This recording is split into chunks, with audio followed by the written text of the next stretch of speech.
Hello everyone, good morning. নতুন আরেকটা ভিডিওতে তোমাদেরকে জানাই অনেক স্বাগত, অনেক ভালোবাসা। আশা করছি সবাই খুব ভালো আছো। আর আমাদের বাড়িতে সবাই মোটামুটি ভালোই আছি। তো আমার শরীরটা একটু খারাপ, ঠিক আছে। সকাল সকাল রান্না হয়ে গিয়েছে। আর আমার কি হয়েছে বলো তো, দেখো তোমরা দেখলেই বুঝতে পারবে। দেখো এই চোখটা কিন্তু আমার নর্মাল আছে, কিন্তু এই চোখটা দেখো, এই কোণটা আমার ফুলতে শুরু করেছে, একটু ঠান্ডা পড়তে শুরু করেছে। আর আমার শরীরে মানে শুরু হয়ে গিয়েছে নিজের খেলা দেখানোর। তো এ তো হলো সকাল সকালের খবর। রান্না হয়ে গিয়েছে, আর রান্না হয়েছে একটা পাঁচমিশালি তরকারি, ডাল, আলু সিদ্ধ, মাছটা এখানে রয়েছে, দেখবে, এই দেখো মাছ। এই যে ভাত হয়ে গিয়েছে, আর বাবার জন্য একটু তিলের বড়া করবো, আমরা সিদ্ধ আছে, ঠিক আছে। এই হলো আজকে সকাল সকাল রান্নার খবর। মোবাইলটা একটু রাখি। তো এই হলো আজকে সকাল সকাল রান্নার খবর। রান্না বান্না সমস্ত করে নিয়েছি। আর এরকম একটা ওয়েদারে না খুব ইচ্ছা করছে একটু পাহাড়ে যেতে। আমার কাছে কিন্তু পাহাড় সমুদ্র দুটোই খুব প্রিয়, তবে 19 আর 20 যদি বলো তাহলে পাহাড় সবসময় 20, আর সমুদ্রটা 19। সমুদ্র খুব সুন্দর, সমুদ্রও খুব প্রিয় জায়গা। তো আমার খুব ইচ্ছা আছে একবার শীতের সময় পাহাড়ে যাব। এই লেপচা জগৎ যেমন গিয়েছিলাম সেরকম লেপচা জগৎ যাবো একবার শীতে, কিংবা দার্জিলিং যাব। মানে পাহাড়ি এলাকার শীতটাকে আমি অনুভব করতে চাই, এটা একটা ব্যাপার।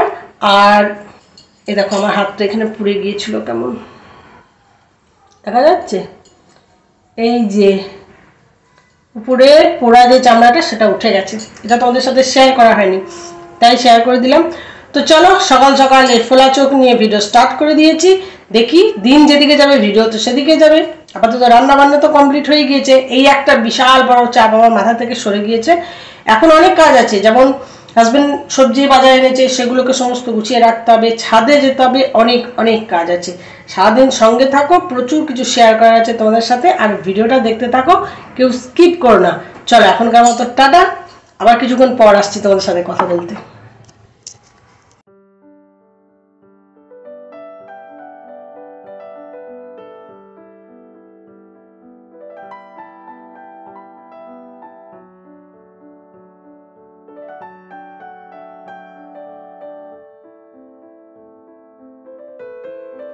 বাড়ির মধ্যে কাজ করতে করতে হঠাৎ একটা সুন্দর আওয়াজ, সুন্দর বাজনা শুনে ছুটতে ছুটতে এলাম গলির বাইরে।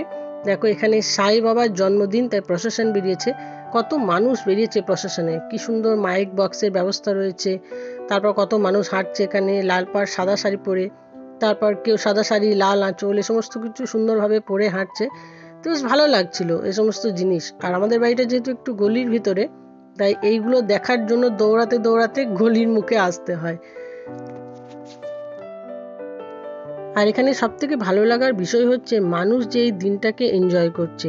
এই সাই বাবার যারা অনুগামী তারা প্রত্যেকেই এই দিনটাকে পালন করছে। আর এই যে আমার শাশুড়ি মাকে বললেন যে যাওয়ার জন্য, তো প্রত্যেকেই এই দিনটাকে সুন্দরভাবে পালন করছে। এখানে বাজনার ব্যবস্থা ছিল, তারপরে যে এখানে নাম সংকীর্তন হচ্ছে সেটাও বেশ ভালো লাগছিল। দেখো সবাই লাল পাড় সাদা শাড়ি পরে আছে, আবার নাম সংকীর্তন যারা করছে তারা হলুদ পরে আছে সবাই। বেশ ভালো লাগছিল। সাই বাবার ছবিটাকে কি সুন্দর করে সাজিয়েছে দেখো। আমার পিছনে এনারাও নাম সংকীর্তন করছেন, এনারা কিন্তু লাল পাড় সাদা শাড়ি। বেশ অন্যরকম একটা ফিলিংস হচ্ছিল এই সময়। আর এগুলো দেখতে কিন্তু ভালোই লাগে, ঠাকুর বিসর্জন বলো বা এই ধরনের প্রসেশন বেশ ভালো লাগে, বেশ এনজয় করি এই সমস্ত জিনিস। তো এটা এখন দেখা শেষ হয়ে গেল, এখন বাড়ি গিয়ে আরও কিছু কাজ চটপট সেরে আসতে হবে। সাই বাবার জন্মদিনের প্রসেশনটা দেখে যেই বাড়ি গিয়েছি ওরকম উল্টো দিক থেকে আর একটা প্রসেশন আসছে, তো সেটা দেখার জন্য আবার চলে এলাম গলির মুখে। এটা তো আরোই সুন্দর, তোমরাও এটাকে খুব এনজয় করবে। দেখো এখানে রন পায়ের ব্যবস্থা আছে, বেশ মজা লাগছিল। গত বছর আমি এটা দেখতে পাইনি, তো আমার মেয়ে বলছিল মা তাড়াতাড়ি যাও, বেশ ভালো লাগবে দেখবে। তো এখানে রন পায়ের ব্যবস্থা আছে। তারপর দেখো ও মা কি সুন্দর গোপাল ভাঁড়, বিভিন্ন কার্টুনের চরিত্র, তারপর এখানে আদিবাসী মহিলাদের নাচ গান সব কিছু আছে। আর এই দেখো সামনে যিনি একটু স্কাই ব্লু কালারের পাঞ্জাবি পরে গেলেন, ওটা আমাদের সাঁইথিয়া পৌরসভার চেয়ারম্যান। তো ওনারই বাবার আজকে জন্মদিন। ওনার বাবা এই সাঁইথিয়ার একজন বিশিষ্ট ব্যক্তি, শ্রীনিহার দত্ত মহাশয়। তো উনি এখন আর আমাদের মাঝখানে নেই, কিন্তু ওনার জন্মদিনটা খুব সুন্দরভাবে পালিত হয়। প্রচুর মানুষ এই র্যালিতে হাঁটে, প্রচুর মানুষ আসে এই র্যালিতে। আর প্রত্যেকেই তো ভালোবাসতেন, ভালোবাসার মানুষ ছিলেন উনি। সাঁইথিয়া শহর তৈরি করার অন্য এক কারিগর ছিলেন উনি। তো প্রত্যেক মানুষ যোগদান করে। এখানে দেখো কত সুন্দর আয়োজন, বেশ ভালো লাগছিল। আর এই যে প্রসেশনটা, এটা কিন্তু অনেকটা বড়, ছোট প্রসেশন একদমই কিন্তু নয়, মানে পার্টে পার্টে দেখা যাচ্ছে। দেখো কত মানুষ আসছে, আরো অনেক কিছু চমক আছে এখানে দেখার মতো। কত রকম ব্যবস্থা এখানে করা হয়েছিল সেটা তো তোমাদের দেখালাম। আর তারপর দেখো আরো কি কি ব্যবস্থা আছে এখানে। দেখো এখানে এই এক ধরনের নাচের ব্যবস্থাও আছে, দেখেছো? আর আমাদের পাড়াতে যে ফুটবল গ্রাউন্ড আছে, কামদা কিঙ্কর স্টেডিয়াম, তো ওখানে ওনার মূর্তি আছে। তো সেই মূর্তিতেই মাল্যদান করে ওনার জন্মদিন পালন করা হবে, এরকম একটা ব্যবস্থা প্রত্যেক বছর হয়ে থাকে। ও মা, এখানে মোটু পাতলুও আছে দেখো। আর এখানে ওনার ছবি। জাতি ধর্ম বর্ণ নির্বিশেষে প্রচুর মানুষ এই র্যালিতে যোগদান করেছে। ওনার এই জন্মদিনের যে মিছিল বলতে পারো, তো তাতে যোগদান করেছে। দেখো কি সুন্দর করে সাজিয়েছে, দুর্দান্ত লাগছে। ওনার প্রতি আমাদের সহস্র প্রণাম রইল। আর মানুষ তো চিরস্থায়ী নয়, সারা জীবন তো কেউ থাকবে না, কিন্তু মারা যাওয়ার পরেও তার অনুগামীরা বা তার ছেলেরা মেয়েরা যদি এভাবে বাবা বা মায়ের জন্মদিন পালন করে, সেটা একটা অন্যতম দেখার বিষয়। তাদের ভালো লাগা, তাদের বাবা মায়ের জন্মদিন পালন করা, এই আর কি। তো এই সমস্ত কিছু দেখে র্যালিটা তো শেষই হচ্ছে না দেখলাম। তো আমার শাশুড়িমা ওই সময় বললেন যে তাহলে বাড়ি চলে যায়, অনেক বড় র্যালি, ঠিক আছে। তো এখন বাড়ি চলে যাব সোজায়। বাড়িতে গিয়ে যে কাজগুলো পেন্ডিং হয়ে আছে সেগুলো সমস্ত করতে হবে। তো চলো, আর এখানে দাঁড়াবো না, অনেকক্ষণ ধরে দাঁড়িয়ে আছি, এবার চটপট বাড়ি যাব।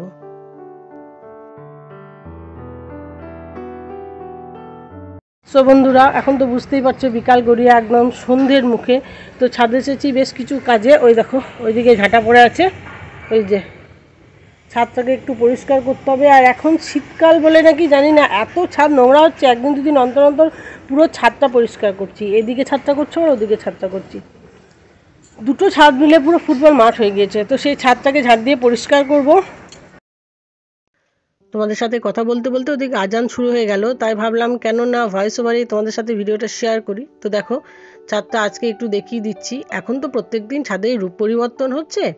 তো এই সাদা গোলাপটা না প্রচুর পরিমাণে ফোটে, এটাকে রিপোর্ট করে দেওয়া হয়েছিল, তারপর কাটিং করে দেওয়া হয়েছিল। তো সুন্দর কুড়ি আসছে, অনেক শাখা প্রশাখা বেরিয়েছে। আর এখানে আমার শ্বশুরমশাই মূলো এবং সর্ষের বীজ ফেলেছেন, কারণ সামনে ইতু পুজো আছে, তখন মূলোর ফুল, সর্ষের ফুল, এ সমস্ত কিছু লাগে, তো সেজন্য বীজ ফেলা হয়েছে। আর আমার এই হলুদ জবাটার কি দুরাবস্থা দেখো, প্যাকেটটা পুরো ছিঁড়ে একাকার অবস্থা। তো এটাকেও ভাবছি রিপোর্ট করতে হবে, কোনো একটা বস্তার মধ্যে ভরতে হবে, এই আর কি। আমার রিপোর্ট মানে তো বস্তা, একদম যেগুলো আমরা ব্যবহার করি না সে সমস্ত জিনিসতেই তো আমি গাছ লাগাই, কোনো টব বা ভারী কোনো জিনিসে তো গাছ লাগাই না। আর আমার এই কসমসটাকেও একটা ছোট্ট প্যাকেটে রেখেছি, এটাতেও বেশ সুন্দর ফুল হচ্ছে, তবে মনে হয় না খুব একটা বেশি দিন আর ফুল হবে। আবার নতুন মানে গাছ তৈরি করতে হবে, নতুন বীজও ফেলে দিয়েছি। আর এই দেখো এখানে না একটা ভারী সুন্দর চন্দ্রমল্লিকা আছে, কিন্তু এটা আমি জানি না কি কালার, কারণ এটা আমাকে গিফট করা হয়েছে। আর এই গাঁদা গাছটার অবস্থা দেখো কিরকম ভাবে পেঁচিয়ে পেঁচিয়ে বড় হচ্ছে। এটা প্রথমে ভেবেছিলাম পাতি হবে, মানে সিঙ্গেল প্যাটাল হবে, তো পরে দেখলাম যে না, এটা বেশ মোটা ডাবল প্যাটালেরই হবে। তবে আনন্দ হচ্ছে এটা দেখে, কিন্তু এতক্ষণ এটা দেখিনি, হঠাৎ করে দেখলাম তো বেশ আনন্দ হচ্ছিল। আর এই গাছটার গোড়াতে না একটা স্ট্রবেরি গাছও লাগিয়ে দিয়েছি। স্ট্রবেরি গাছে তো জায়গা খুব একটা বেশি লাগে না, সেই জন্য লাগিয়ে দিয়েছি। আর দূরে ওই মিলের ফাঁকা অংশটা দেখছো, দেখো এই জায়গাটা দেখাচ্ছি, এটা হচ্ছে আমাদের বাড়ির পাশে তেল মিলটা, তার সামনে এই যে ফাঁকা একটু সরু রাস্তার মতো মনে হচ্ছে, কিন্তু এই জায়গাটা মোটেও সরু নয়, অনেকটাই চওড়া। তো এই জায়গাটাতেই আমার যখন বিয়ে হয়েছিল তখন রিসেপশনের যে খাওয়ানো দাওয়ানো এখানটাতে হয়েছিল। এই জায়গাটা থেকে হঠাৎ করে মনে পড়ে গেল, জায়গাটা খুব পরিচিত, আমার রিসেপশনে খাওয়া দাওয়া এখানে হয়েছিল। আর এই মিল আর আমাদের বাড়ির মাঝখানে একটা সরু গলি আছে, যেটা তো তোমরা দেখেছো বারবারই আমার ভিডিওতে। তো এখানে হয়েছিল আমার রিসেপশনে খাওয়া দাওয়া, প্রচুর লাইটিং সব কিছু।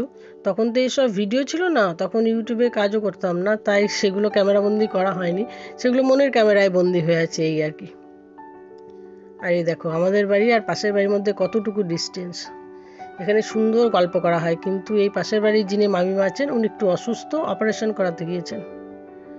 ঠিক আছে, তো চলো সে বিষয়ে পরে কথা বলবো। আপাতত আমার সমস্ত চন্দ্রমল্লিকায় কুড়ি চলে এসেছে, এটা একটা খুব আনন্দের বিষয় আমার কাছে। আজ আমার খুব চিন্তা হচ্ছিল যে চন্দ্রমল্লিকাগুলোর কুড়ি আসছে না কেন, তারপর দেখছি কুড়ি চলে এসেছে। আর এই দেখো এখানেও একটা এই যে ডবল প্যাটেলের গাঁদা। এবছর আমার ছাদে এই গাঁদাটা কিন্তু কম, আর একদম পরন্ত বিকেলে, রোদ তো নেই, একদম সন্ধ্যের মুখে রংটা কি সুন্দর লাগছে, একদম ডার্ক অরেঞ্জ কালার। আমার যত স্ট্রবেরি গাছ ছিল ছোট ছোট জায়গায়, সেগুলো সমস্ত কিছু এই বস্তার মধ্যে আমি দিয়ে দিয়েছি। এগুলোতে গোলাপ গাছ আছে, তো নিচেতে মানে স্ট্রবেরি গাছগুলো লাগিয়ে দিয়েছি। দেখো আমার শ্বশুরমশাইয়ের বক্তব্য অনুযায়ী স্ট্রবেরি গাছ অত ছোট জায়গায় হবে না, একটু বড় জায়গায় দাও। আর যে সমস্ত রানারগুলো বেরিয়েছে সেগুলোও মাটিতে দিয়ে দিয়েছি। আর দেখো আমার চন্দ্রমল্লিকায় কত কুড়ি এসেছে। আমি কন্টিনিউ চন্দ্রমল্লিকার ডগাগুলো কেটে দিয়েছিলাম, সেই জন্য এত বুশি হয়ে গেছে গাছটা, একদম ঝোপালো হয়ে গিয়েছে। আর প্রত্যেকটা গাছেই প্রচুর পরিমাণে কুড়ি এসেছে। এগুলো যখন ফুটবে তখন যে আমার কি আনন্দ হবে। আর অবশ্যই তোমাদের সাথে শেয়ার করব আমার সেই ছাদ বাগানটা, যেটা শেয়ার করার জন্য আমিও উৎসুক হয়ে বসে আছি। আর এখানে কিছু কসমস গাছের বীজ ফেলেছিলাম, সেগুলো তখন ছোট ছোট গাছ বেরিয়ে গিয়েছে। সুন্দর একটা গোলাপ ফুটেছে, গোলাপ সুন্দরী, রংটাও ভারী মিষ্টি।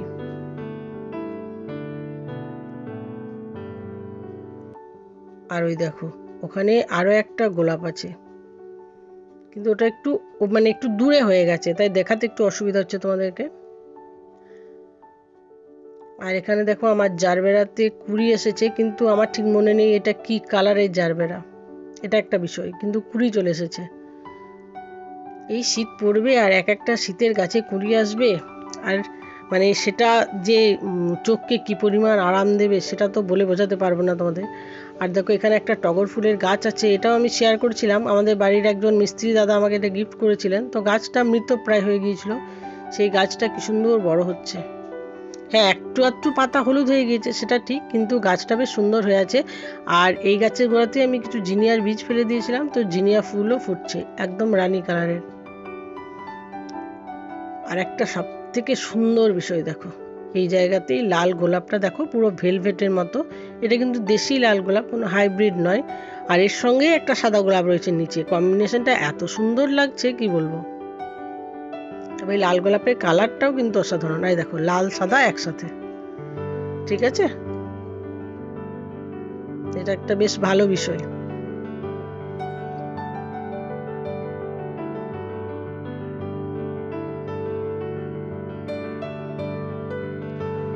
প্যাকেটের মধ্যে যে বেগুন গাছগুলো লাগিয়েছিলাম, তার বেগুনগুলো এবার যত বড় হচ্ছে তত গাছের ডালটা ভারে নেমে যাচ্ছে। তো এই গাছটাকেও কোনো একটা বস্তার মধ্যে রিপোর্ট করতে হবে। আর এটা কিন্তু আমার পক্ষে করা সম্ভব নয়, এটা বাবাকে বলতে হবে, বাবা এই রিপোর্টটা করে দেবেন বলেছেন। তবে এই বেগুনটা আরেকটু বড় হয়ে যাবে, তুলে নেবো, তারপর সেই গাছটাকে রিপোর্ট করব। দেখো ছোট ছোট প্যাকেটের মধ্যে আমি বেগুন গাছ লাগিয়েছিলাম। আরও দেখো এখানে দেখায় আরও সুন্দর সুন্দর বেগুন। দেখো এখানে একটা সাদা বেগুনের গাছ বেরিয়েছে। এখন অবধি আমার বাড়িতে দুখানা সাদা বেগুনের গাছ আছে, ঠিক আছে, এটা একটা, আর অন্যদিকে আর একটা আছে, চলো তোমাদের দেখায়। আর দেখো এখানে একটা আছে সাদা বেগুনের গাছ, ওই যে পাতার নিচে ঢুকে আছে। তো এই দুখানা সাদা বেগুনের গাছ হয়েছে, তো বেশ ভালো লাগছিল, বেশ দু রকম বেগুনের গাছ। আর এখানেও দেখো স্ট্রবেরি গাছ লাগিয়ে দিয়েছি, দেখেছো। তো এই হচ্ছে আমার বেগুন গাছের খবর।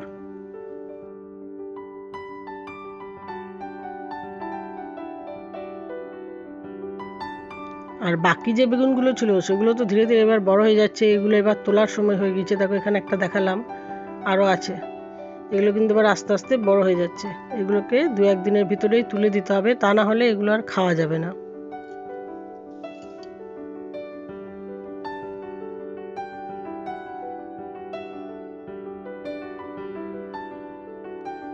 এখন চলে এসেছি বন্ধুরা আমার শিম গাছের কাছে। আর এই যে একটা মিস্ত্রি দাদের ভাঙা ওই কড়াইয়ের মতো আছে, তো ওর মধ্যে দিয়ে আগুন জ্বালিয়ে শিম গাছটাতে ধোঁয়া দিতে হবে, কারণ শিম গাছের যে শিমগুলো ধরেছে তার অবস্থা খুবই খারাপ। চলো একটু দেখায় তোমাদের কি অবস্থা হয়ে গেছে শিমগুলোর। এই দেখো ছোট্ট ছোট্ট ডিম, এগুলো মানে পিঁপড়ে না কি সেটা বুঝতে পারছি না, কিন্তু এই যে পিঁপড়েই তো কেমন মানে নষ্ট করে দিচ্ছে পাতাগুলো গাছগুলোকে। তো আমাকে আমার ননদ বলেছে যে এগুলো ধোঁয়া দিতে, তাহলেই মানে সিম গাছগুলো বেঁচে যাবে। আর এখানে দেখো এইভাবে কড়াইটার মধ্যে আগুন জ্বালিয়ে আমি এই সিম গাছটাতে ধোঁয়া দিচ্ছি, যাতে সমস্ত পোকামাকড়গুলো মারা যায় এবং গাছটা যাতে বেঁচে যায়। মানে এত সুন্দর ফুল এসেছে, এত সিম ধরছে, কিন্তু গাছটা ওই ছোট্ট ছোট্ট পিঁপড়ের জন্য নষ্ট হয়ে যাচ্ছে। তো এরকম ব্যবস্থা করে দিয়েছি। আর আমার গাছে তো প্রত্যেকটা গাছই সন্তান সম, সেটা তোমরা জানো। আর সন্তানদের যখন কোনো অসুবিধা হয় তখন তো মাকে তার ব্যবস্থা করতেই হয়, মা হয়ে তো এগুলো আমাদের কর্তব্য বলো। তো আমার এই সন্তানটাকেও বাঁচানোর জন্য যতদূর সম্ভব আমার পক্ষে করার আমি ততদূর চেষ্টা করব। আর তাছাড়াও দেখো ছাদের মধ্যে একটা ছোট্ট উনুন হয়েছে, এটা আমার শাশুড়ি মা করে দিয়েছে। কি সুন্দর দেখো, কিউট একদম উনুনটা। আমি এটাতে রান্নাও করি। তো এটাও একটু তোমাদের দেখিয়ে দিলাম, যেহেতু আমাদের বাড়িতে প্রচুর কাঠ আছে। আগে তো নিচে উনুন ছিল, যারা আমার পুরনো দর্শক তারা জানো। তো আমার নিচে ঘর হয়ে যাওয়াতে উনুনটা চলে গেছে, তাই উপরে করা হয়েছে। আর আকাশটা দেখো কি সুন্দর, বেশ ভালো লাগছে। এখন অনেকটাই অন্ধকার হয়ে গিয়েছে, দেখছো ফ্ল্যাটে সমস্ত বাড়িতে আলো জ্বলে গিয়েছে, কিন্তু আকাশটা দেখো একদম অরেঞ্জ কালার, অসাধারণ। বন্ধুরা এখন ঘড়িতে বাজে 6টা, আর এখন ছাদ থেকে নিচে চলে এসেছি অনেকক্ষণ আগেই। তারপর রান্নাঘরে যাব। রান্নাঘরে একটু নাড়ু বানাবো আজকে। একটু মেওয়া আছে, হাজব্যান্ড মেওয়া নিয়ে এসছে, তো সেই মেওয়া দিয়ে নারকেল দিয়ে একটু নাড়ু বানাবো। চলো তোমাদেরকে দেখিয়ে দিই কী কী উপকরণ লাগছে নাড়ুটা বানানোর জন্য। রান্নাঘরে সব কিছু রেডি করেই এসেছি তোমাদের জন্য। চলো একবার দেখে নাও, তারপর নাড়ুটা চটপট বানিয়ে নিই। এরপর তো মেয়েকেও পড়াতে হবে, তাই না? মেয়ের পরীক্ষা, মেয়ে এখন ঘুমাচ্ছি, তখন নাড়ুটা বানিয়ে নিই। চলো, এখানে সমস্ত উপকরণ নিয়ে নিয়েছি। এটা হচ্ছে মেওয়া, দুধ মেরে পুরো চাঁচির মতো করা হয়, এটা হচ্ছে মেওয়া, ঠিক আছে। তারপর দেখো একটু নারকেলকে গ্রেট করে নিয়েছি, সামান্য ঘি দেব। আর এই কাপটার মধ্যে আছে এলাচ, চিনি আর মৌরি, সেটাকে একটু রোস্ট করে গুঁড়ো করে নিয়েছি। অল্প একটু সুজি আছে, আর এই যে চিনি। তাহলে চলো চটপট বানিয়ে ফেলি। এই নাড়ুটা বানানোর সময় মেওয়াটাকে সবার আগে আমাকে একটু গ্রেট করে নিতে হবে। মেওয়াটাকে গ্রেট করে নিই, তারপর তোমাদের দেখাচ্ছি। এখানে দেখো মেওয়াটাকে গ্রেট করে আমি কড়াইয়ের মধ্যে গ্যাসে বসিয়ে দিয়েছি। আর বেশ কিছুক্ষণ এটাকে জাল দেওয়ার পর মেওয়াটা পুরো গলে গিয়েছে। তারপর এর মধ্যে সুজি, নারকেলটা আর চিনিটা দিয়ে দিচ্ছি, আর গ্যাসের ফ্লেমটা একদম লো করে রেখেছি। এখন কন্টিনিউ এটাকে নাড়তে হবে, এই মেওয়াটার কালারটা পুরো চেঞ্জ হবে এবং পুরো টাইট হবে। তো দেখো কন্টিনিউ নাড়তে নাড়তে এটা একদম শক্ত টাইট হয়ে গিয়েছে। তো এই অবস্থায় আমি গ্যাস থেকে নামিয়ে নিয়েছি। আর এর ওপরে সামান্য একটু ওই মৌরি, চিনি এবং এলাচের গুঁড়োটা ছড়িয়ে দিয়েছি। এবার এটাকে নাড়ুর মতো পাকিয়ে নেবো। আর ওখানে একটু ঘি নিয়েছি, এই ঘিটাকে হাতে একটু করে নিয়ে গোল গোল করে পাকিয়ে নিলেই মিষ্টিটা রেডি হয়ে যাবে। গুড মর্নিং বন্ধুরা, আজকে হলো নেক্সট ডে।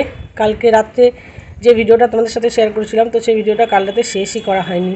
কালকে রাত্রে তোমাদেরকে যতটুকু দেখিয়েছি, তারপর রাত্রের জন্য রুটি করেছিলাম। আর রুটি করার পর আমার এত মারাত্মক ঘুম এসেছিল যে আমি কখন ঘুমিয়ে গিয়েছি।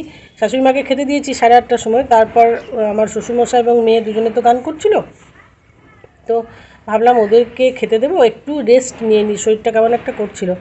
তো শুয়ে জাস্ট ঘুমিয়ে গেছি, কিচ্ছু জানি না। তো আমার হাজব্যান্ড যখন বাড়ি ফিরেছে তখন রাত্রি প্রায় 10টা। তো হাজব্যান্ড ডেকে তুলছে যে তুমি এভাবে ঘুমিয়ে গিয়েছো কেন? কারণ নর্মালি আমি এভাবে ঘুমাই না কখনো, আমি তো সকলকে খেতে দিই, তারপর রাত্রে খাওয়া দাওয়া করে ঘুমাই। তো কালকে কিছু একটা সমস্যার জন্য ঘুমিয়ে গিয়েছিলাম, তাই ভিডিওটা কালকে রাতে আর শেষ করতে পারিনি। কোনো রকম এনার্জি আসছিল না ভিডিওটা শেষ করার জন্য। তো ভাবলাম আজকে সকালে ভিডিওটা শেষ করি। এখন সকালবেলার মানে সকাল ঠিক না, এখন অনেকটা সময় হয়ে গিয়েছে, 10:30 11টা বাজে। তো আমার নিচে রান্নাবান্নাও হয়ে গিয়েছে, আবার ছাদে এলাম, কিছু জামা কাপড় আছে সেগুলো নিয়ে যাব। আর যত দিনের পর দিন ঠান্ডা পড়ছে তত শিরশিরে একটা হাওয়া দিচ্ছে, এই আর কি। ইউটিউবের কাজগুলো করার মানে জন্যই বলো বা বাড়ির কাজকর্মের জন্যই বলো, ঘুমটা কম হচ্ছে। যেমন দুপুর দিকে আমি কখনোই ঘুমাই না, এমনিতেও দুপুর দিকে ঘুমানো উচিত নয়, তবুও কখনো যদি ক্লান্তি থাকে আমি তাও ঘুমাই না। কারণ ওই টাইমটাতে আমাকে সমস্ত বন্ধুদের ভিডিও দেখতে হয়, কাজের ফাঁকে ফাঁকে ভিডিওগুলো দেখতে হয়। এটা তো ঠিক যে আমি যেমন চাইবো আমার ভিডিও সবাই দেখুক, তারাও তো কিছু একটা আশা রাখবে আমার কাছ থেকে যে আমিও যেন তাদের ভিডিও দেখি। তো সেই ফাঁকে ফাঁকে ভিডিও দেখতে হয়। আবার এদিকে রাত্রি 12:30 1টা অবধি আমাকে ভিডিও দেখতে হয়। কিন্তু কালকে রাত্রে কোনো রকম ভিডিও দেখতে পারিনি, কোনো রকমভাবেই মানে জেগে থাকতে পারিনি। জাস্ট ঘুম থেকে উঠেছি, হাজব্যান্ড ডেকে তুলেছে, তারপর ওদেরকে খেতে দিয়েছি, নিজে অল্প একটু খাওয়া দাওয়া করে আবার ঘুমিয়ে পড়েছি। তাই কালকে রাতে কোনো রকম ভিডিও দেখতে পারিনি। তো ঠিক আছে, ভিডিও দেখে নেবো, মানে সেটা কোনো সমস্যা নয়, ধীরে ধীরে দেখে নেবো সবার ভিডিও। আর আমার সাথে যারা জুড়ে থাকে বা যারা আমার ভিডিও দেখে তারা জানে যে আমিও তাদের ভিডিও দেখি। একদিন দুদিন হয়তো লেট হয়, কিন্তু আমিও তাদের ভিডিওতে গিয়ে কমেন্ট করে আসি বা তাদের ভিডিও ওয়াচ করি। এটা করা উচিত যদিও। তো চলো, এখনকার মতো কালকে থেকে যে ভিডিওটা শুরু করেছিলাম সেটা শেষ করছি। যদি ভিডিওটা ভালো লাগে লাইক কমেন্ট শেয়ার করো, সাবস্ক্রাইব করো। তোমাদের সাথে দেখা হবে আবার নতুন একটা ব্লগে। ততক্ষণের জন্য সবাই খুব ভালো থাকো, সুস্থ থাকো। সামনে শীত পড়ছে, শীতটা খুব বেশি এনজয় করো। আর শীতটা তো খুবই সীমিত সময় আমাদের এখানে, শীতটা খুব একটা বেশি সময় থাকেও না। আর আমার কাছে শীত মানে তো কুয়াশা, ঠান্ডা ঠান্ডা হাওয়া, আর তার সাথে আমার এই ছাদ বাগান, এই আর কি। তো চলো বন্ধুরা, এখনকার মতো টাটা। খুব তাড়াতাড়ি চলে আসবো আবার নতুন একটা ভিডিও নিয়ে।